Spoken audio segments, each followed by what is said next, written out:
तो good morning friends. आज का हमारे जर्नी का एक नया दिन है। आज का जर्नी का शुरुआत हम करेंगे रुद्रप्रयाग से। रुद्रप्रयाग से ये जर्नी होगी बद्रीनाथ धाम के लिए। बद्रीनाथ धाम यहाँ से 165 किलोमीटर से अप्रॉक्स। यहाँ के माइलस्टोन्स का भी कुछ बता नहीं सकते। तो 165 किलोमीटर्स का जर्नी हम करने के लिए हमें लगेंगे लगभग 5 घंटे। तो 5 घंटे के हिसाब से अभी निकलना था, लेकिन बारिश फिर से स्टार्ट हो चुकी है। पूरे सीरीज़ के दौरान बारिश और मौसम की वजह से हम बहुत ही परेशान रहे। तो आज का ये ऐसा सीन है हमारा, यहाँ से बद्रीनाथ धाम के रात शाम होते ही दर्शन करेंगे और कल सुबह हम आपको हो सके इफ़ टाइम परमिट्स देन आपको हम महाना विलेज लेके जाएंगे। तो इस तरह से हम जर्नी की शुरुआत करेंगे। ब्रेकफास्ट तो हो चुका है, फ्रेश हो चुके हैं और चलते हैं फिर आगे की जर्नी की ओर। Thank you.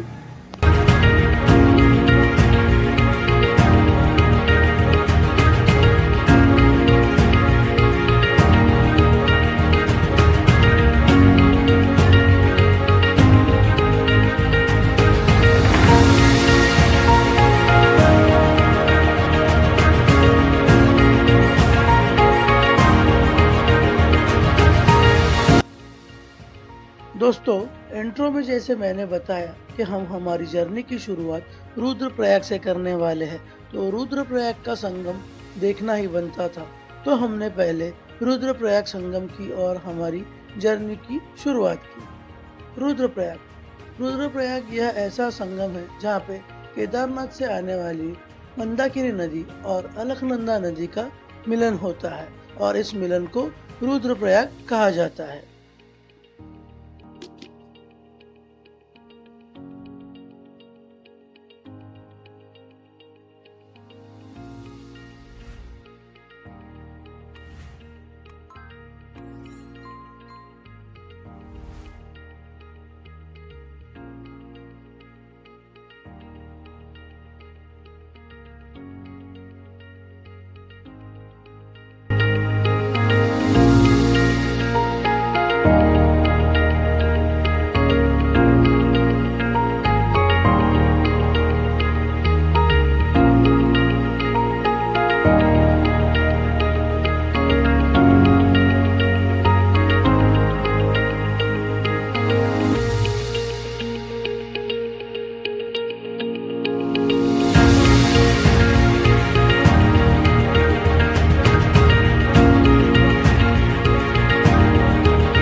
रुद्रप्रयाग से हमने हमारी आगे की जर्नी शुरुआत की। अब हम कर्णप्रयाग की ओर बढ़ रहे थे। अभी जो आप सामने देख रहे हैं वह कर्णप्रयाग है। कर्णप्रयाग यह पिंडार नदी और अलकनंदा नदी का संगम है जो हमें बद्रीनाथ के रास्ते में लगता है।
रास्ते में बहुत प्यारे प्यारे सीनिक व्यू देखते हम कर्णप्रयाग से आगे बढ़ने लगे। अब हम बद्रीनाथ धाम की ओर आगे बढ़ ही रहे थे कि रास्ते में एक जगह पे लैंडस्लाइड हुई। इस लैंडस्लाइड में एक कार बुरी तरह से पानी में फंस गई थी।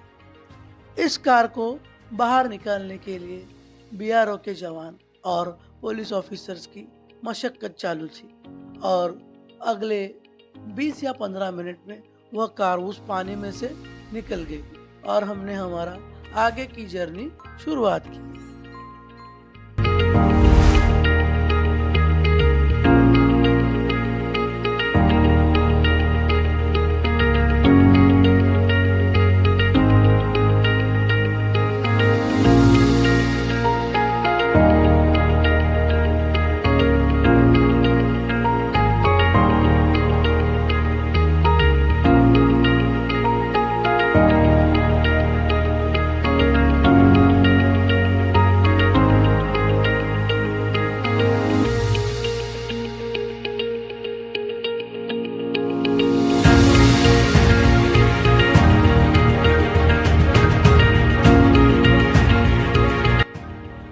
इस आगे के सफ़र में मैं आपको बद्रीनाथ धाम के बारे में कुछ बताना चाहूँगा। जैसे कि बद्रीनाथ धाम को सृष्टि का 8वां वैकुंठ कहा जाता है। 8वां वैकुंठ कहने जाने वाले वो बद्रीनाथ धाम के कपाट केदारनाथ धाम से पहले खुलते हैं। बद्रीनाथ धाम के बारे में ऐसी मान्यता है कि जो आए बद्री वो न आए ओदरी। इसका मतलब है एक व्यक्ति बद्रीनाथ धाम के दर्शन एक बार अगर कर लेता है तो उसे दोबारा माता के गर्भ में प्रवेश नहीं करना पड़ता।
बद्रीनाथ धाम यह भगवान शंकर का आवास था, लेकिन फिर उसे भगवान विष्णु ने उनसे मांग लिया था।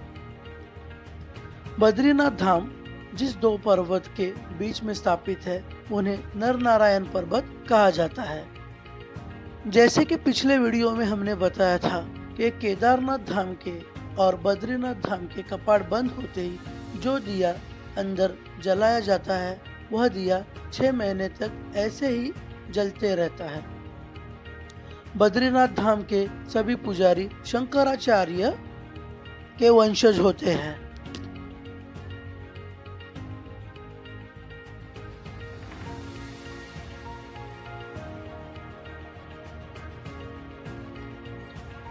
अब हम बद्रीनाथ धाम पहुंच चुके थे और हमने हमारी बाइक को पार्किंग में पार्क किया और आगे की तरफ बढ़ने लगे। पार्किंग से बद्रीनाथ धाम तक की दूरी 200 मीटर की है।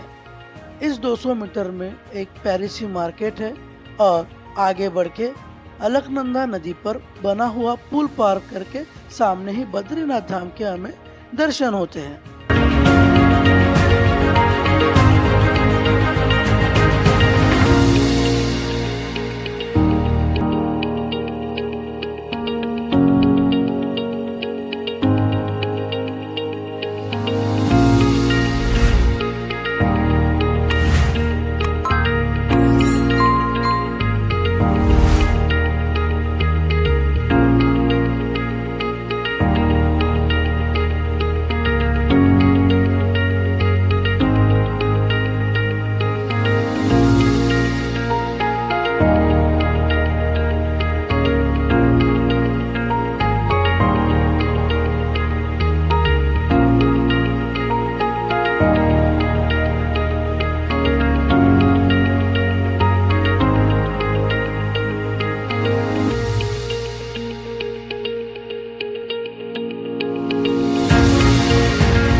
जय श्री बद्री विशाल। जैसे कि आप मेरे पीछे देख रहे हैं, बाबा बद्रीनाथ धाम जी के दर्शन हैं। हम मॉर्निंग में 8:30 बजे यहाँ पे पहुँच चुके थे। अभी हमने दर्शन कर लिया है। दर्शन के बाद बहुत ही सुहानी अनुभूति हो रही है। अभी हल्की हल्की बूंदाबांदी चालू हो चुकी है। बहुत सारी कठिनाइयों के बाद हम यहाँ पे पहुँच चुके हैं। जैसे कि बीच में लैंडस्लाइड हुआ था। लैंडस्लाइड के कारण हम रात में ही 20 किलोमीटर पीछे के एक गांव में रुके थे और सुबह आते ही जैसे हमने आगे का ट्रेवल शुरू किया तो एक जगह पे एक कार फंसी हुई थी। वो कार निकालने में आधा घंटे के ऊपर हमारा वहाँ पे वेस्ट हो गया। कुछ सभी कठिनाइयों के बाद हम यहाँ पे पहुँच चुके हैं। पहुँचने के बाद हमने बाबा बद्रीनाथ जी के दर्शन किए। दर्शन के बाद हमारा अभी वापसी का सफ़र शुरू होगा। वापसी इतनी जल्दी करने का एक ही मकसद है, क्योंकि यहाँ पे पहुँचते ही पुलिस ऑफिसर्स ने हमें बताया था कि एक घंटे के अंदर आप यहाँ से रिटर्न निकलिए, मौसम बहुत ख़राब होने वाला है। ऐसा सब कुछ था। तो हमने अभी ये ठान लिया है कि यहाँ से हम निकलेंगे ऋषिकेश की ओर, और ऋषिकेश की तरफ हमारी जर्नी होगी कुल मिला के 10 घंटे की। तो हम आपसे इस जर्नी में बने रहने की मांग कर रहे हैं। जय बद्री विशाल।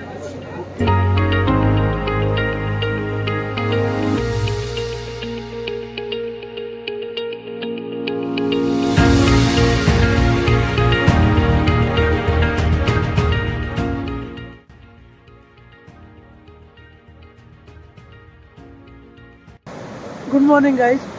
जय श्री बद्री विशाल। तो बद्रीनाथ धाम पहुंच के हमने बाबा जी के दर्शन किए। दर्शन के साथ एक सुहानी अनुभूति हुई। तो उस अनुभूति के बाद हम बाहर आए। बाहर में सराउंडिंग में दर्शन किए। वहाँ पे हनुमान जी का मंदिर है और 2-3 मंदिर है। वो मंदिरों में हमने माथा टेका और बाहर की ओर आए। बाहर की ओर फोटोग्राफी वगैरह की। फोटोग्राफी करने के बाद अभी हम ये हमारे पीछे नदी एक बह रही। दर्शन के बाद हम ब्रेकफास्ट के लिए रुके हैं उर्वशी रेस्टोरेंट में। हमने हमारे लिए मंगाया है मसाला डोसा। मसाला डोसा फिनिश करते ही हम निकल जाएंगे हमारे रिटर्न जर्नी के लिए ऋषिकेश। तो ऋषिकेश तक आप वीडियो में बने रहिए, और वीडियो में बनते रहने से ही आप हमारे चैनल को भी सपोर्ट कीजिए। Thank you very much. दोस्तों, हमारी 4 धाम की यात्रा बद्रीनाथ धाम के दर्शन के साथ पूरी हो चुकी है और आगे का सफ़र हम ऋषिकेश तक करेंगे और ऋषिकेश में ही हमारी यात्रा का दी एंड होगा। मैं ये आशा करता हूँ कि आपको ये 4 धाम यात्रा के वीडियोस बहुत पसंद आए होंगे। अगर आपको ये वीडियो अच्छे लगे तो हमारे चैनल टूरिस्ट इन टाउन को लाइक, शेयर और ज़्यादा से ज़्यादा सब्सक्राइब कीजिए।